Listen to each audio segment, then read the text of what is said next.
Praise the lord. దేవుని ఘనమైన శ్రేష్టమైన నామమునకు మహిమ కలుగునుగాక. ఈరోజు దేవుని వాగ్దానము, ఇశ్రాయేలును కాపాడువాడు కునుకడు, నిద్రపోడు, యెహోవాయే నిన్ను కాపాడువాడు.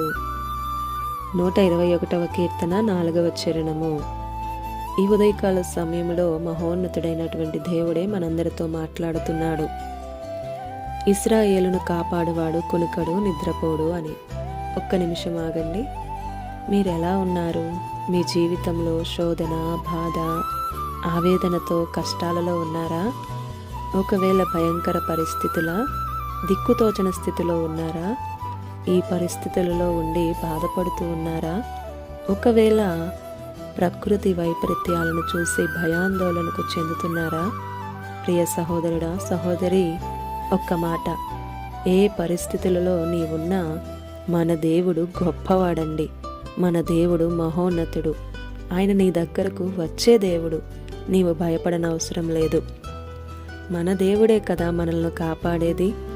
మన దేవుడు కాకపోతే, మన దేవుడు జోక్యం చేసుకోకపోతే మనల్ని కాపాడేది ఎవరండి చెప్పండి?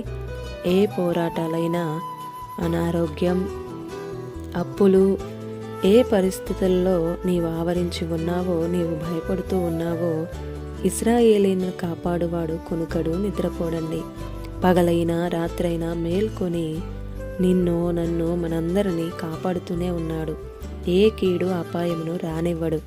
ఎందుకు అంటే అరణ్యంలో 40 సంవత్సరములు కాపాడాడు ఇశ్రాయేలీలను. పగలు మేఘస్తంభముగా, రాత్రి అగ్నిస్తంభముగా ఉండి వారితో నడిచిన దేవుడు ఆయన. దావీదు తనను తరుముచున్నారు 21 సంవత్సరములు శత్రువులు తరుముతున్న ఏ శత్రువు కూడా దావీదుని ముట్టలేదు. కారణం, దేవుడే దావీదును కాపాడాడు. అదే దేవుడు ఈరోజు నిన్ను కాపాడుతాడు. అలాంటి గొప్ప దేవుడు నీకుండగా ఎందుకు భయం? దేవుడు నీకు తోడుగా, అండగా నీ చుట్టూ ఆవరించి ఉన్నాడు. నీ దేవుని బట్టి ధైర్యం తెచ్చుకో. ఆమేన్. ఈ దిన వాగ్దానం మనందరి జీవితాల్లో నెరవేరాలని కోరుతూ దేవుని సువార్త పరిచర్యలో మీ సహోదరి Prasanna. God bless you. Amen.